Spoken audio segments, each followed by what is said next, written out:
lunes, de vuelta de Semana Santa, entrarían estas primeras 4 clases que vamos a pasar durante esta semana, el lunes a jueves. Esta semana es bien especial y un poco incómoda, yo sé para ustedes, porque quería hablar, pero lamentablemente es así. A veces me toca empezar con feriados largos a mí, otras veces le toca a los colegas otorrinos, pero ellos me pidieron comenzar a mí primero. Entonces vamos a empezar con este tema que es introductorio. La idea es que esta clase sea como un precalentamiento frente a los conceptos que se supone que ustedes han pasado, que son las ciencias básicas, la anatomía, histología, fisiología visual y un poquito semiología, que debiera involucrar los síndromes en el fondo que involucran las manifestaciones de las enfermedades. Por ejemplo, el ojo rojo agudo, el ojo rojo crónico, pérdida de visión crónica, pérdida de visión aguda, que es un enfoque mucho más didáctico. Ahora vamos a ver qué enfermedades producen esas causas. Si es que no lo han pasado, vamos a tratar de hacer un enfoque sindromático, que es lo que en verdad uno ve cuando hace la práctica diaria, ya sea la atención primaria o la atención hospitalaria. Uno no va a ver un paciente con un glaucoma crónico o ángulo abierto, sino que va a ver un paciente que se queja de algo. Y ustedes van a ver si es un glaucoma o una catarata o una enfermedad de la retina. Entonces, acá esa es la idea que ustedes logren después de pasar esta enfermedad. Bueno, los capítulos de ciencias básicas se pueden repasar también. Parte lo vamos a nombrar en las clases con la bibliografía que está involucrada en este curso. Hay un texto que está en la biblioteca que tiene varios números, que el manual de oftalmología en español, que está hecho en la Universidad de Los Andes, con abuelo de la doctora Zabal, que tiene bastante didácticos esos capítulos para entender un poquito los, porque probablemente uno no recuerda mucho la anatomía ni tampoco la fisiología, no le dan los sentidos a esta altura. Y la semiología, sin duda, es el capítulo más importante, porque es lo que ustedes tienen que tratar de aprovechar en su práctica, ¿ya? Que es lo que vamos a ver en las manifestaciones. Este texto, el Bogan, es un poquito árido en su presentación, pero ayuda a redondear conceptos que, por la cortedad de la clase y por la cantidad de conocimiento que hay que pasar, muchas veces uno se expresa mal o habla muy rápido o no queda claro, y solamente es para aclarar alguna palabra o alguna definición que no quedó clara. Y el Kansky de oftalmología es un libro que también está disponible en la biblioteca y que su ventaja fundamental es entender mediante esquemas y un poquito en qué consiste un examen de lámpara hendidura, un ojo rojo profundo, un ángulo abierto, un ángulo cerrado, distintos conceptos que es muy necesario que ustedes vean y que muchas veces no van a tener la oportunidad de ver en el práctico, porque el práctico es una rotación única. Y por lo tanto les pido que por favor la puedan aprovechar, que una vez que van a rotar cada uno por oftalmología. Eso como para redondear los temas básicos. Y lo que fundamentalmente el objetivo de esta clase tenemos que ver es entender los conceptos de la óptica y los vicios de reflexión, que es como la labor que más se conoce del oftalmólogo, que es la obligación del lente, y más o menos entender en qué consisten los vicios de reflexión y cómo se manifiestan en la tinta. Bueno, oftalmología es una especialidad que es médico-quirúrgica. Uno no solamente se dedica a tratar médicamente las enfermedades, sino que a resolverlas quirúrgicamente. Por lo tanto, involucra conceptos de todas las especialidades. Obviamente hay subespecialidades dentro de la oftalmología. Yo personalmente me dedico a retina, cirujano de retina. Y bueno, se puede optar a la beca de oftalmología ahora que justamente el Ministerio de Salud está fomentando que haya una mayor dación de becas de oftalmología debido al déficit de especialistas que es conocido por todos. Entonces, hay becas primarias que no solamente están en la ciudad, sino que también en Temuco, y la Universidad Mayor, creo que Puerto México ya está apoyando la beca de oftalmología. Y bueno, también está la formación en el extranjero, que es la que mayoría de los colegas usan. Es importante tener presente la oftalmología porque, si bien es una especialidad muy específica que está eclipsada por las grandes áreas de la medicina interna, la cirugía, la obstetricia, que son especialidades que uno tiene que dominar con preferencia cuando es médico, pero es importante como motivo este verano. Y fue la pionera dentro de las patologías garantizadas, que son los GES, siendo la primera la retinopatía del prematuro, que es importante que sepan cuando pasemos la clase de oftalmología pediátrica en qué consiste eso, y otras enfermedades que son GES también. Por ejemplo, la catarata, la retinopatía diabética, el desprendimiento de retina, que la sospecha diagnóstica la hacen los médicos generales o ustedes futuros especialistas, entonces es importante tener presente cómo se manifiesta. Y también hay un capítulo de niños, el estrabismo, lo que ya nombramos, la retinopatía del prematuro, y el trauma ocular grave que va a llegar a los servicios de urgencia y también a los hospitales periféricos. Y hay otros programas de salud crónicos en la cual la oftalmología está involucrada, como los gabinetes psicotécnicos, que también los médicos generales participan. Ahí van a hacer tomar la huesa visual, van a tener que actuar como jueces y ver si una persona califica para manejar, de acuerdo al certificado que les dé el oftalmólogo, por lo tanto van a tener que interpretar lo que ya supieron de la formación oftalmológica y ustedes van a tomar la decisión si es que califican o no califican. También enfermedades crónicas como la diabetes y la hipertensión que repercuten de diferentes formas, ya sea crónica o aguda, en la pérdida de visión del paciente. La historia clínica oftalmológica consta de las cosas básicas que ustedes saben de semiología, ¿ya? Es muy importante la historia clínica oftalmológica porque muchas veces la relación temporal de la presentación de los síntomas y signos lo que da el diagnóstico y es donde más se comete pecado en el sentido de que muchas veces se peca más que por no saber, por no haber recaudado una buena historia clínica, no haber examinado o no haber interrogado al paciente. Sobre todo en este tiempo de medicina moderna donde todo está apurado y de repente se pasan cosas de largo por hacer un examen muy apresurado. ¿En qué consiste el examen?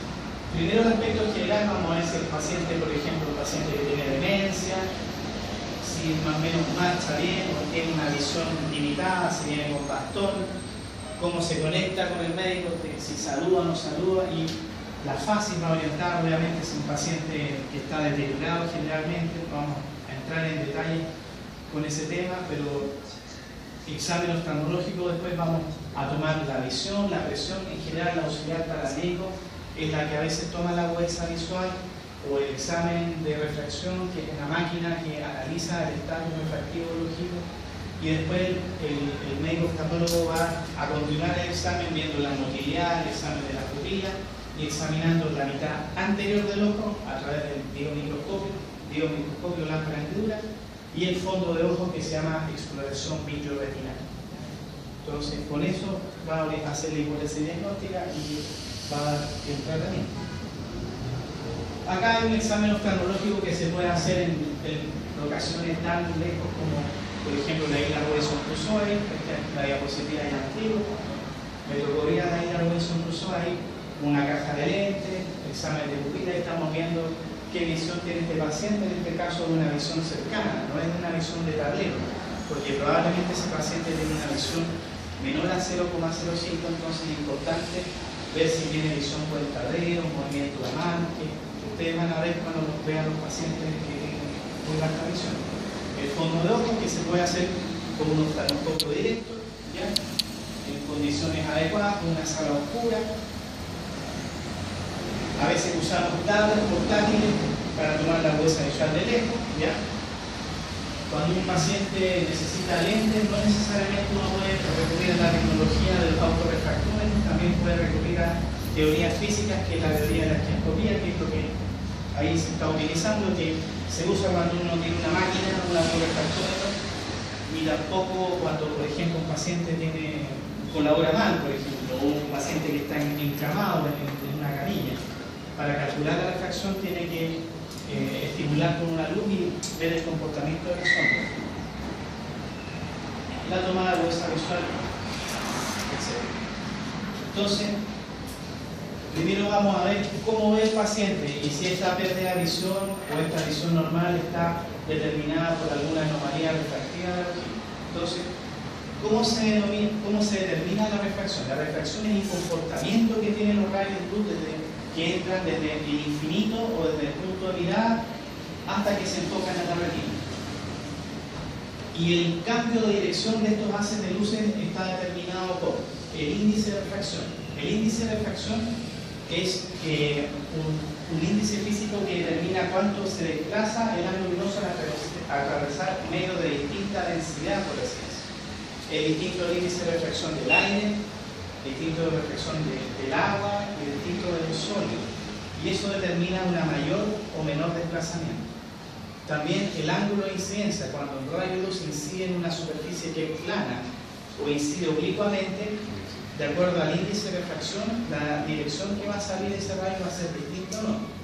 Imagínense ustedes cuando ven un rayo de luz y choca primeramente con la película lagrimosa y después atraviesa la córnea. La córnea, de acuerdo a la curvatura y al plano de incidencia, el rayo de luz va a enfocarse a través de la cámara anterior por diferentes direcciones. Y la longitud de onda también. Hay longitudes de onda que son visibles y otras longitudes de onda que son invisibles, que también atraviesan el ojo, pero generan a veces daño, por ejemplo, como la radiación ultravioleta. La radiación ultravioleta es algo que no se ve, pero que igual atraviesa el ojo y va generando su estigma y su daño crónico. Entonces tenemos este rayo que atraviesa el ojo y va a sufrir un desplazamiento.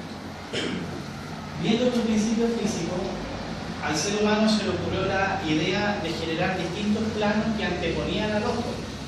Ustedes pensarán que antiguamente había que tallar los vidrios en forma manual y se anteponían monóculos muchas veces para corregir la presbicia, o simplemente anteojos que eran amarrados con simples alambres. Y vieron que al cambiar la curvatura anterior de estos anteojos se enfocaban los rayos de menor o de mayor poder y por lo tanto corregían la anomalía en curvatura que tenía el ojo. Si tenemos, por ejemplo, dos lentes que tienen superficie biconvexa, por ejemplo, estos lentes le van a dar un mayor poder dióptrico al ojo y por lo tanto nos van a permitir enfocar mejor en el caso de que sea un paciente hipermétrico.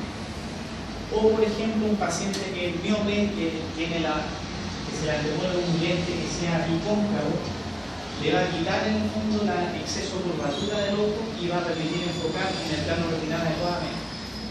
Ahora, si nosotros vemos estos lentes que son bicóncavos o biconvexos, podemos quitarle la curvatura y transformarlos en unos elementos más fáciles de analizar, que por ejemplo son dos triángulos unidos por su base o dos triángulos unidos por su vértice. Y con eso podemos entender el efecto prismático que dan los lentes. ¿Ya? En el fondo los lentes son dos triángulos que están unidos por su punta o por su base. Y si imaginamos este triángulo tiene una cara oblicua y cuando incida un rayo de luz por el centro va a atravesar o por la base de estos triángulos o por el vértice. Entonces, la capacidad de desplazamiento de este haz de luz a 1 metro, de acuerdo a si este triángulo está atravesado por su base o por su punta, se denomina dioptría prismática. Y eso explica el efecto prismático de los anteojos. Los que usan anteojos, algunos puede que de repente hayan sufrido con el primer lente un efecto prismático, que es como que se marea con el lente o que no lo tolera muy bien. Claro, eso es porque el ojo probablemente está tolerando una ubicación del centro óptico diferente y por lo tanto el rayo de luz no está atravesando el centro óptico, sino que está atravesando a veces la punta de un triángulo o la base de un triángulo y se desplaza el rayo de luz y el ojo tiene que tolerar ese efecto prismático del ojo. Lo van a tener más por lo que entiendo.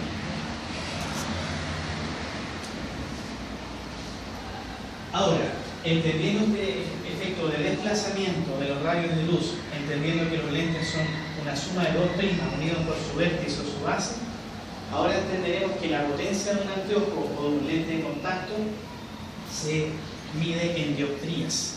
Pero estas no son dioptrías prismáticas, sino que ya estamos considerando la potencia de un lente, no de dos triángulos, por lo tanto es una dioptría solamente. Entonces, eso es el número que sale en la receta de lentes o afuera de la cajita de lentes de contacto. Y la dioptría, ¿qué significa? Es la inversa de la distancia focal expresada en metros. O sea, ¿qué quiere decir eso? Que por ejemplo, si tenemos un lente que tiene una dioptría de teoría, por ejemplo, quiere decir que al atravesar los rayos de luz de ese lente, el foco va a estar a 1 metro de distancia. Si tiene 2 dioptrías, va a estar a 1 medio de distancia, porque esto está empezado en metros, y 0.50 es medio metro, 50 centímetros. Si un miope tiene 3 dioptrías, va a estar a 1/3 de distancia, o sea, 33 centímetros. Y como ustedes van comprendiendo, eso explica de por qué un miope ve borroso de lejos y ve bien de cerca. Si tiene miopía de 3, va a ver bien a 33 centímetros, pero todo lo que esté más allá de 33 centímetros va a estar desenfocado. Los miopes ven más de lejos y bien de cerca. Ahora, si un miope tiene 5 dioptrías, quiere decir que su punto focal de enfoque está a 1 partido por 5, o sea, 0,2, 20 centímetros. Por eso el miope alto se acerca tanto a los textos cuando está sin lente y ve bien, pero para lejos tiene que arrugar la vista para ver bien si es que no está con anteojos. Pero ese es otro efecto que hace, ¿ya? Lo mismo para los hipermétropes y lo mismo para los astigmatas. Entonces, esto explica al fondo los puntos focales y por qué un paciente es corto de vista, de lejos, de cerca, y por cómo se manifiesta ese tema.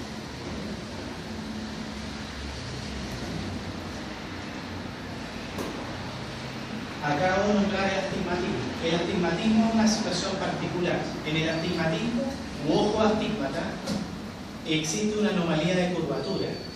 Más que una anomalía del largo axial, que es el largo total del ojo, o de la curvatura total del ojo. En este caso, el ojo es irregularmente curvo en su refracción. Entendamos que la superficie anterior del ojo es la que está irregularmente curvo, en este caso la córnea, que es el lugar donde uno se pone el lente de contacto. Y como está irregularmente curvo, hay que corregir justamente en el meridiano, en la cual existe esta anomalía, que es cierto lugar especial. Entonces, en este caso, el lente no tiene una superficie cóncava, sino que tiene una cara óptica, una potencia solamente, y el otro es una cara plana. Y eso se utiliza para corregir, en este caso, la anomalía de curvatura. Y solamente el poder dióptrico está en una cara, en este caso, de un lente.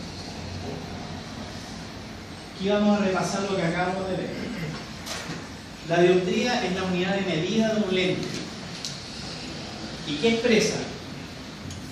Es 1 partido por la dioptría, implicaría la distancia focal que tiene este paciente. Entonces, acá hay un ejemplo. Si tiene una dioptría es 1 partido por 1, entonces la distancia focal es 1 metro. Un miope de 1 ve a 1 metro de distancia. Si tiene 2 dioptrías, la distancia focal es a 0.5 metros, 50 centímetros. Entonces, a más alta la miopía, más corta es la vista. Y esto es lo que sucede con los rayos luz. Tocan esta superficie, pero como esta superficie es curva, esta es una suma de varios ángulos de incidencia que geométricamente se transforman en plano, ¿ya? Y este rayo, al incidir este plano oblicuo, de acuerdo a la grado de inclinación, en este caso que corresponde a la curvatura, va a ser enfocado a más lejos de la base, probablemente tiene mayor curvatura y mayor ángulo de desviación. Por eso, al final los rayos terminan aquí y no terminan tan acá. A más curva que este lente, más se va a refractar en una distancia focal más corta. Entonces, con eso entenderán que el ojo miope es un ojo o muy curvo o muy largo. Porque si es muy largo, el punto focal se va a poner antes de la retina, geométricamente.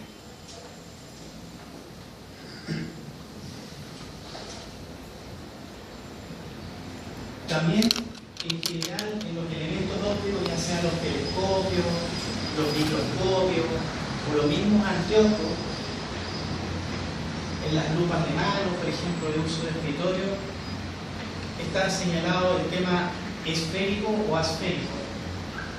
La esfericidad o la asfericidad mejora la calidad de la imagen, producto que existen aberraciones que se llaman esféricas, que se producen porque se considera geométricamente puro que la curvatura en cualquier punto de esta cara anterior del lente es igual, y eso no es verdadero, porque si fuera igual, el ángulo de incidencia es distinto, por lo tanto no habría un punto focal, habría como una especie de un círculo de menor confusión que se enfoca y que produce esta distorsión, ¿ya? En la cual existe como un abombamiento, porque no existe un punto focal. En cambio, la asfericidad hace un tratamiento particular de cada punto, de modo tal de que, como varía el ángulo de incidencia, se reduce la curvatura para que haya un punto focal, y la calidad de la visión es así. Entonces eso explica que cuando uno ve con una lupa de esas de escritorio de mano, normalmente ve bien en el centro, pero distorsionado en la periferia. Y eso es súper importante para tener una buena calidad de visión, los que usan anteojos o en general para, por ejemplo, tener una buena imagen quirúrgica. Entonces los microscopios tienen esa tecnología de esfericidad y otras tecnologías que también, por ejemplo, vienen del campo de la astronomía o de otras ciencias que han aportado a la ciencia clínica oftalmológica para lograr, por ejemplo, mejores resultados, como la cirugía refractiva láser. El astigmatismo es un poquito más complejo desde el punto de vista geométrico que entender, porque lo que ocurre acá es que hay dos caras opuestas que generalmente están a 90 grados de distancia. Una cara que es la cara amétrope, la cara enferma, y otra cara que es la normal. Entonces, si esta cara es más curva o más plana, los rayos de luz van a generar una línea focal más por delante o más por detrás de la retina.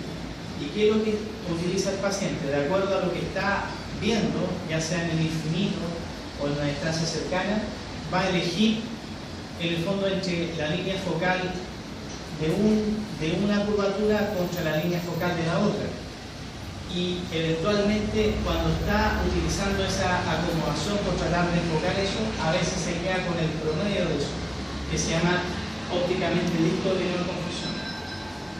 Y cuando utiliza eso, el paciente no tiene una visión clara, sino que una visión un poquito distorsionada.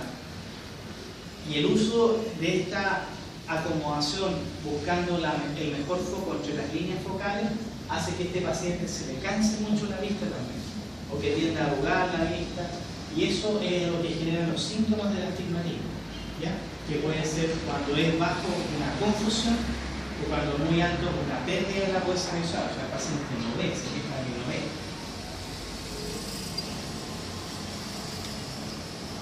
Bueno, el sistema óptico del ojo, por otro lado, es un sistema óptico que invierte las imágenes. Entonces, esto cerebralmente se hace una recomposición de la imagen para generar un orden lógico de lo que está arriba, lo que está abajo, y determinar, obviamente, un comportamiento correcto acorde a la imagen que se está obteniendo. Esto es importante desde el punto de vista del diagnóstico para saber que cuando uno examina tiene que en general hacer un esquema mental en la cual gira las imágenes de derecha a izquierda y de arriba hacia abajo. Y también cuando se genera cirugía uno tiene que colocar un inversor de imagen, porque si no tiene que operar al revés, y eso es un poquito complejo para acostumbrarse a operar al revés.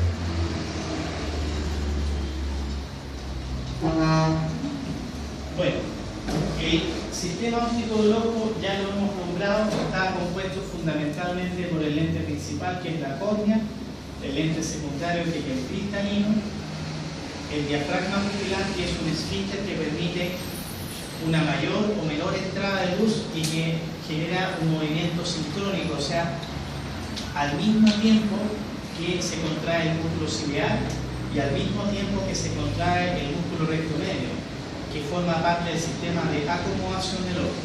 Cuando generalmente uno enfoca de cerca, no solamente está contrayendo el músculo ciliar para aumentar el diámetro anterior-posterior del cristalino, sino que también se está poniendo turnio, entre comillas, sino que está contrayendo los rectos medios para mantener el enfoque en el elemento de cerca. Y la pupila se está achicando para permitir una mejor profundidad del foco y obtener una imagen nítida del tema de lectura. Cuando la acomodación es excesiva, obviamente eso genera cansancio ocular que se denomina astenopia. Y cuando uno hace mucha acomodación, no está corrigiéndose con el viso de reflexión, esa astenopia aumenta y produce ojo rojo, ojeras, cefalea, aumento de frecuencia de parpadeo y los síntomas que genera un viso de reflexión. La imagen retiniana ya vimos que es una imagen invertida, pero que debido a la conformación de la vía visual, que se cruzan fibras en el izquierdo y que se obtiene información de ambos ojos. Al llegar a la vía visual retrotecmática, al final se logra desinvertir a nivel cerebral. Existen cámaras que son espacios virtuales que están rellenos de líquido, que acá están señaladas. Está la cámara anterior, que es este espacio anatómico que está determinado por la cara posterior de la córnea y la cara anterior del iris. Está la cámara posterior, que está determinada por la cara posterior del iris, y su límite posterior está la zónula de zinc, que sujeta al cristalino, y la cara anterior del cristalino. La zónula de zinc es una especie de resorte, como las camas elásticas que sostienen al cristalino y lo hacen cambiar de curvatura de acuerdo a si se relajan o se tensan. Y eso está toda la vida funcionando de forma automática. En este espacio donde está la zónula de zinc, también están unas proyecciones digitiformes que se llaman procesos ciliares. Y los procesos ciliares tienen un epitelio activo que produce un líquido que se llama el humor acuoso, que es igual que la sangre. Tiene oxígeno, tiene nutrientes, tiene vitaminas, y cuya función es circular de acuerdo a corrientes de convección cálidas o frías, igual que las corrientes del viento, por ejemplo, las nubes, desde posterior hacia anterior, y se recogen a nivel de este ángulo de salida que se llama ángulo camedular o ángulo de la cámara anterior, que tiene un sistema complejo, una malla de filtración y elementos que evacúan el humor acuoso. ¿Y cuál es la función principal del humor acuoso? Es alimentar al cristalino y también alimentar a la córnea, que son tejidos avasculares. ¿Y por qué razón son avasculares? Porque tienen que estar transparentes. Si tienen vasos sanguíneos, pierden su transparencia y se vuelven opacos, en el caso de la córnea. Entonces, es la única forma de nutrir a estos elementos transparentes. La histología de la córnea cristalina.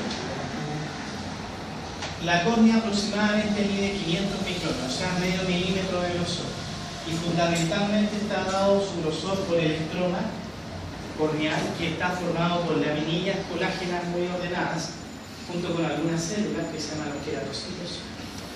Y hay dos epitelios. Un epitelio que es una monocapa que se llama endotelio, que es muy delicado, ¿ya? Debido a que su función, o sea, es una monocapa primero que nada, se puede dañar cuando uno toquetea mucho dentro del ojo, en el caso de que haya una cirugía ocular que no haya sido hecha de forma prolija. Tiene una membrana basal que se llama membrana de cemento, y este es el que está encargado de mantener la transparencia de la córnea, ¿ya?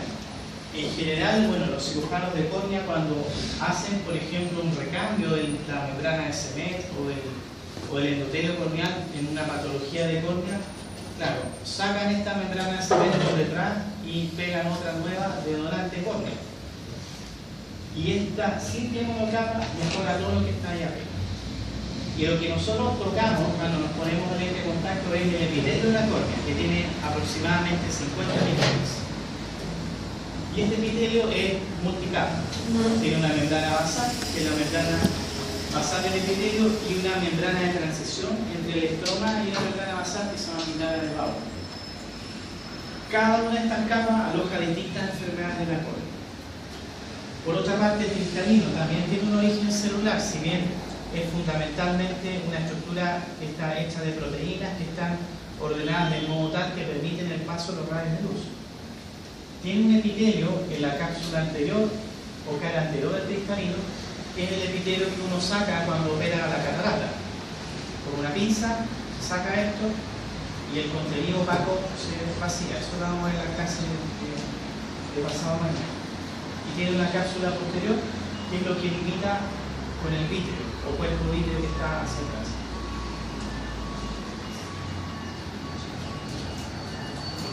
¿Cómo se examina el ojo?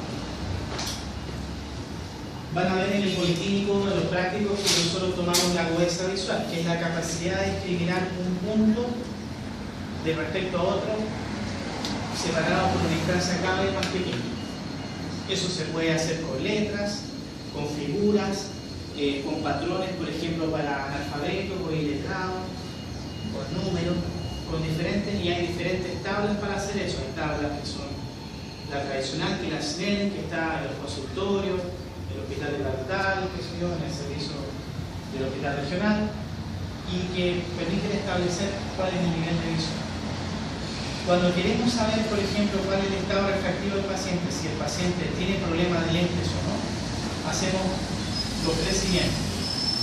En el caso de pacientes poco colaboradores, sean niños, sean ancianos u otras cosas, hacemos una retinoscopía con el esquiascopio o retinoscopio, o bien lo sometemos al análisis de máquinas automáticas que son el queratómetro, que es para medir el poder de la córnea. Querato viene de córnea. O el autorrefractómetro computarizado, que es una máquina que tiene una mentonera, una barra para la frente y que en forma automática ve el comportamiento de los rayos de luz que emite, invisible, y el paso de estos rayos a través de la estructura del ojo y su comportamiento, si nivel, y con eso entrega una magnitud automática. Acá, por ejemplo, está haciéndose un examen de cuál es el comportamiento refractivo de este niño, que puede ser un niño no colaborador. Entonces, lo que consiste acá es aplicarle una luz que tiene rayos divergentes o convergentes y anteponer un lente de 1.5 dioptrías, y como tiene 1.5 dioptrías, uno más o menos mide 70 centímetros, proyecta estos rayos de luz y más o menos ve qué comportamiento tienen estos rayos, si avanzan en el sentido del movimiento de la persona o en contra, y de acuerdo a eso lo va neutralizando y neutraliza el estado refractivo del ojo. Y de acuerdo a la cantidad de lentes que uno antepone, obtiene más o menos cuál sería el lente apropiado para ese niño. Y eso lo obtiene mirando la pupila y viendo si el movimiento es a favor del movimiento o en contra, ¿ya?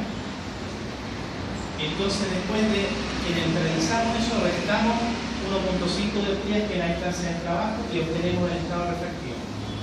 Por lo tanto, en general en la oftalmología se está pensando siempre matemáticamente, mientras examina al paciente vamos restando y sumando y al final vamos escribiendo.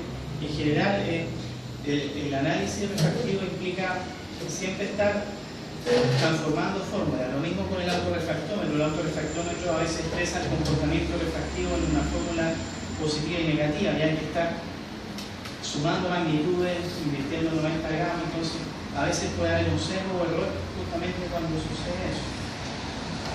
El autorrefractómetro lo van a conocer en el policlínico, y los que son pacientes, usuarios de lentes, ya lo han conocido, que es una máquina que uno ve una imagen, que es un paisaje habitualmente, que no exige mucha acomodación, de modo tal de que no se contraiga el sistema acomodativo y otorgue una medida más fidedigna.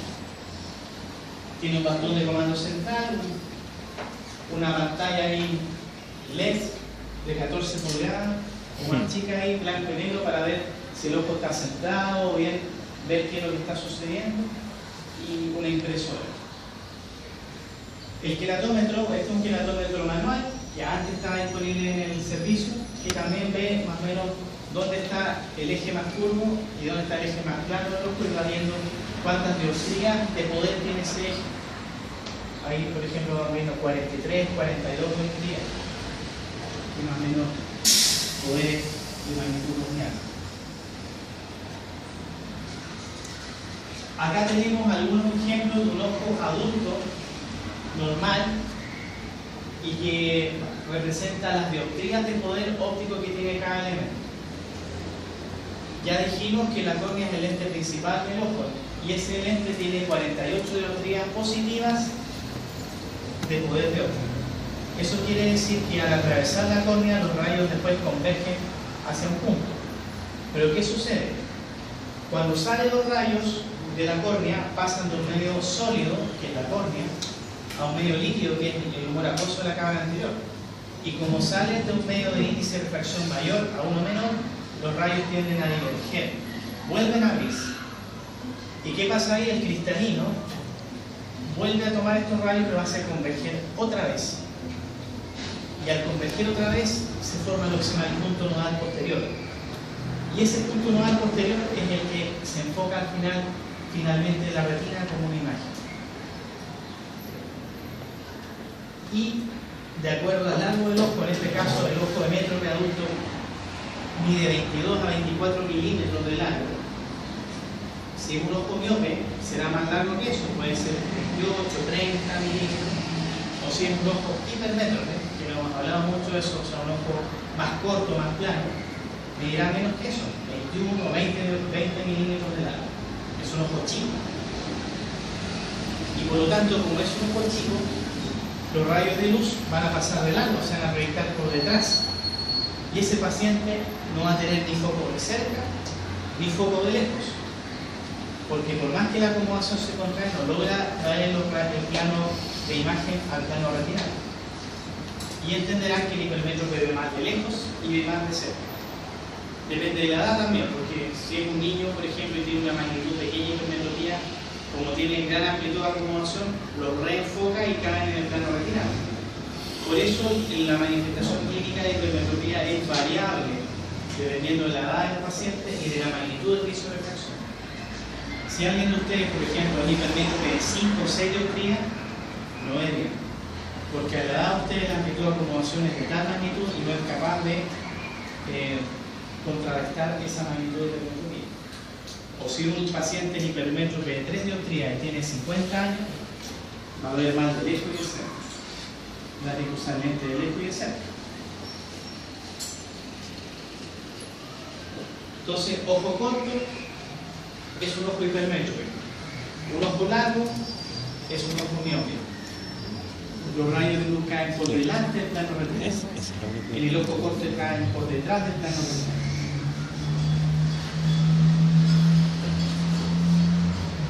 Dijimos delante, cuando un paciente miope ve mal, a veces tiende a arrugar la vista, a achinar los ojos, y con eso mejora. Ese principio de arrugar los ojos se llama buscar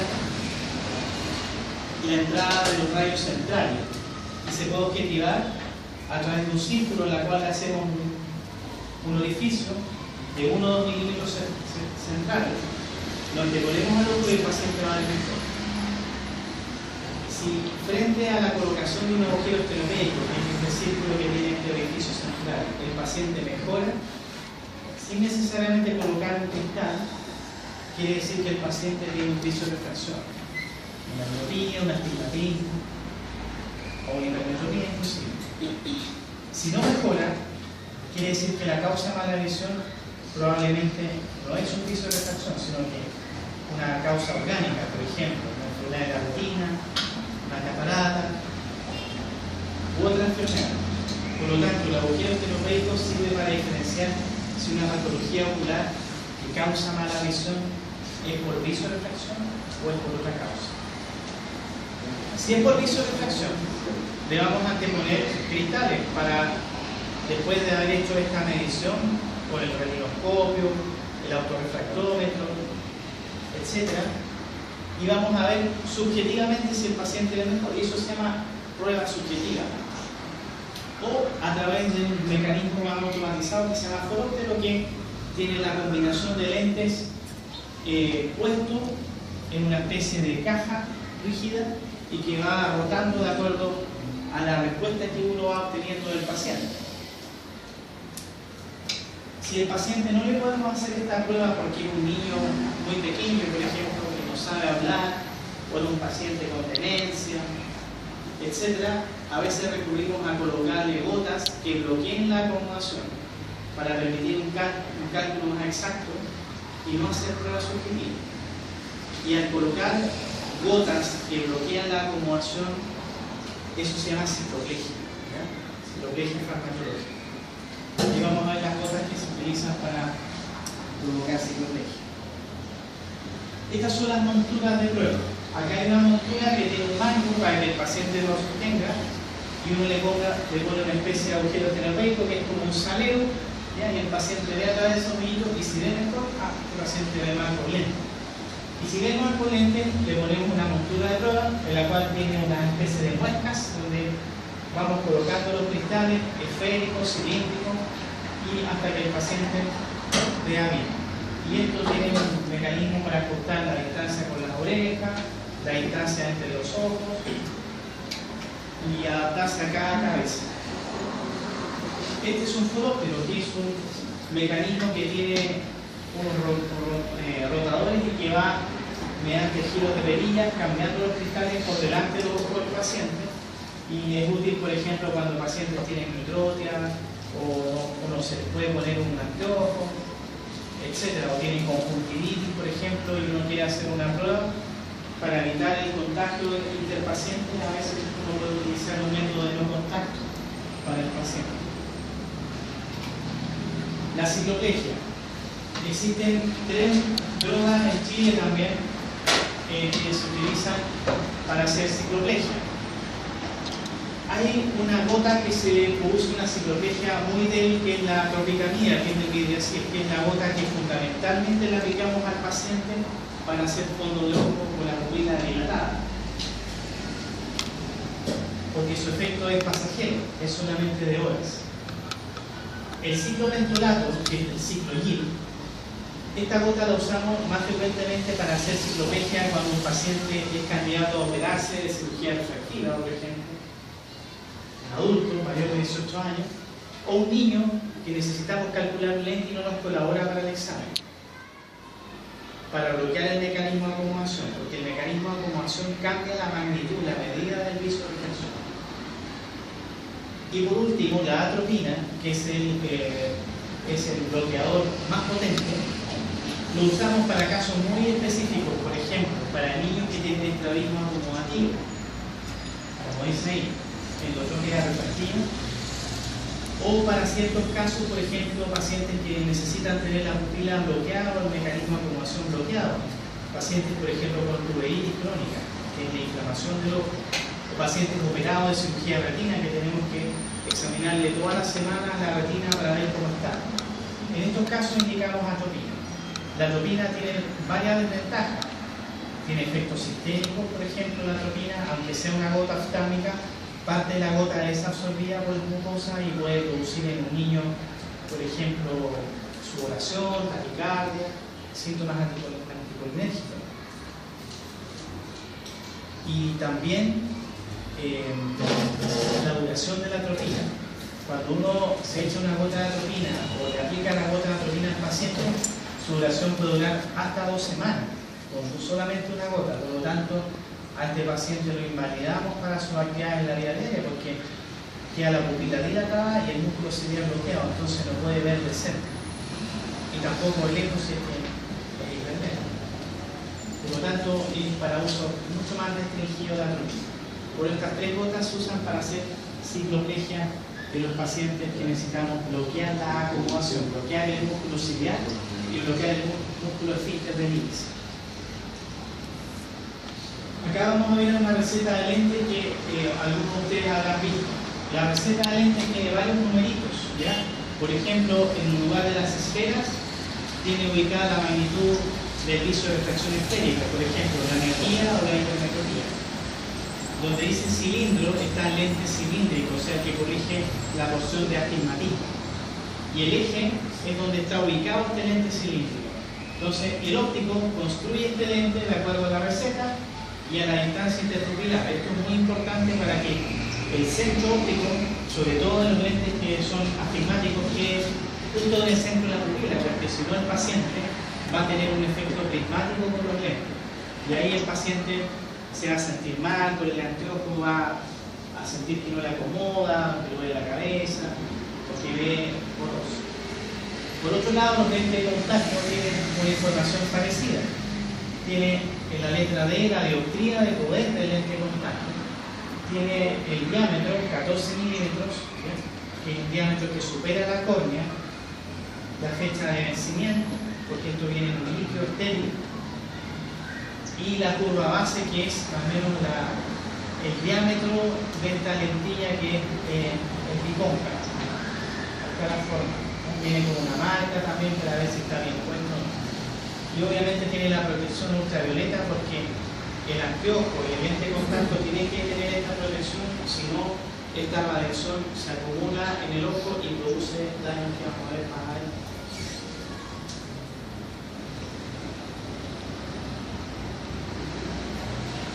La acomodación. La acomodación es un mecanismo activo que permite el enfoque de los elementos.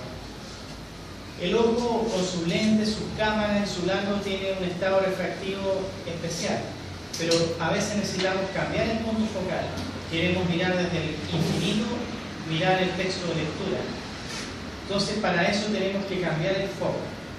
Aunque estemos viendo perfecto el infinito, para ver de cerca tenemos que acomodar cierta cantidad de dioptrías para que nuestro foco esté a 33 centímetros.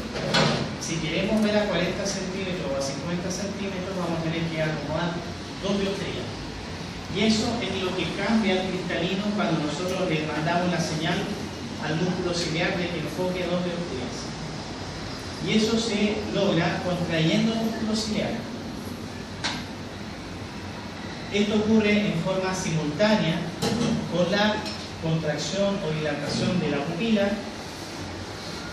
y con la contracción o relajación de los rectos medios. Por eso cuando uno enfoca también se achica la pupila y también se converge. Cuando uno está viendo un computador es un triple esfuerzo muscular. Después vamos a ver en la clase de neurooftalmología que esto está determinado por ramas del tercer par. Entonces cuando hay una parálisis del tercer par, eso explica de que se bloquea la miosis y hay midriasis, se pierde la acomodación, hay una cicloplegia. Aparte de la parálisis y los movimientos de los músculos que inervan el tercer par.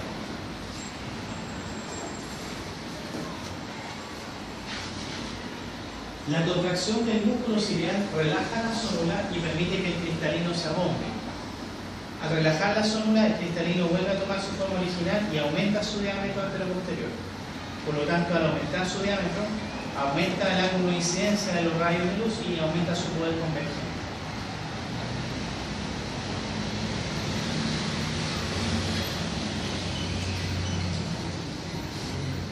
Allá, hablamos de los vicios de refracción. Hemetropía es un ojo sano,